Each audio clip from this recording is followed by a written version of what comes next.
பொதுவாக விஜய் சார் வந்து ப்ரெஸ் மீட்டே கொடுக்கல. சரி, ப்ரெஸ் மீட் கொடுக்கணும் தான். ப்ரெஸ் மீட்டே கொடுக்கல. ப்ரெஸ் மீட் கொடுக்கலன்றது எந்த ப்ரெஸ் மீட் கண்டிப்பாக ஒரு முதலமைச்சர் கொடுக்கணுன்றது எந்த அரசியல் சாசனத்திலேயாவது எழுதியிருக்கா? அந்த மரபை மீறிட்டாரா விஜய் சார்? இன்னைக்கு இருக்கிற டிஜிட்டல் உலகத்தில் எதுக்கு ப்ரெஸ் மீட் தேவை?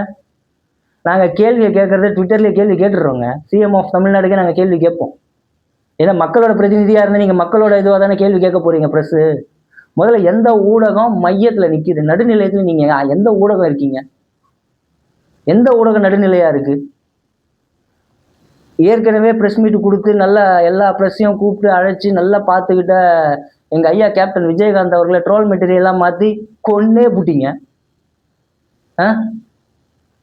எத்தனை பேர் அவரோட ப்ரெஸ் மீட் எல்லாம் அவர்கிட்ட இஷ்டத்துக்கு கேள்வி கேட்டு எப்படியெல்லாம் அவரை சாவடிச்சிங்க. அவரை கடைசியில் ட்ரோல் மெட்டீரியலாகவே மாத்துறீங்க ஒரு மிக சிறந்த தலைவனை. இப்போ அதுக்கு ஆள் தேடுறீங்களா ஊடகவியலாளர்லாம்?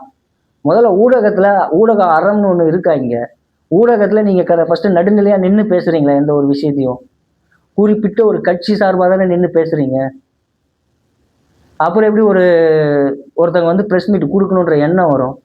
அதுதாண்டி கடந்த காலத்தில் நடந்த ப்ரெஸ் மீட்லாம் தெரியும்ல. உங்களுடைய கேள்வி 10வது கேள்வி, இதற்கு பதில் நான் அதெல்லாம் பார்த்துட்டு தானே இருந்தோம், அந்த காமெடியெல்லாம் நாங்கள். ஸோ அடுத்து நான் ப்ரெஸ் மீட்டுன்னு சொல்கிறேன் மற்றவங்களுக்கு, அதாவது பொதுமக்களுக்கு ஒன்று சொல்கிறேன். ப்ரெஸ் மீட் ஏன் கொடுக்கலன்னா பொதுமக்களில் அவங்களோட இதுக்காக சொல்கிறேன். இன்னைக்கு நடக்கிற நிகழ்வெல்லாம் நம்ம நாளைக்கு வர டெய்லி பேப்பரை பார்த்து தான் படித்து தெரிஞ்சுக்கிறோமா? இந்த செகண்ட் இந்த நிமிஷம் நம்ம மொபைலில் உட்காந்து நம்ம பார்த்து தெரிஞ்சுக்கிறோமா? நம்ம இப்போ என்ஹான்ஸ்டு சொசைட்டியில் எல்லா விஷயத்தையும் உடனுக்குடன் தெரிஞ்சுக்கக்கூடிய இடத்துல இருக்கும்.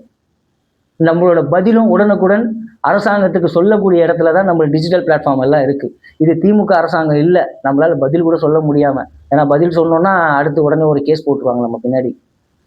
அரசியல் எதிர்த்து பேசுகிற, அதாவது ஆட்சியிலேயே இல்லை, அரசியல் பேசினேன். எதுக்கு பேசினேன்? எங்களை கேட்டதுக்கு பேசினேன். தாவேக்காக ஆதரவு இல்லை, அறிவு குருட்டு கூட்டம்னு 1,75,00,000 பேரை சொன்னாங்கல்ல. அங்கே அனிதா ராதாகிருஷ்ணன் ஐயா வந்து பாலாவதி மக்களா ஓட்டு போட்ட மக்களை திட்டினா ஓட்டு போட்ட மக்கள்லேருந்து ஒருத்தன் வந்து பேசக்கூடாதா? பேசுவேன். அந்த உடன்பிறப்புக்கும் சேர்த்து தான் சொல்கிறேன், எனக்கு கமெண்ட் போட்டவங்களுக்கும் சேர்த்து தான் சொல்கிறேன். தினமும் பேசுவேன்.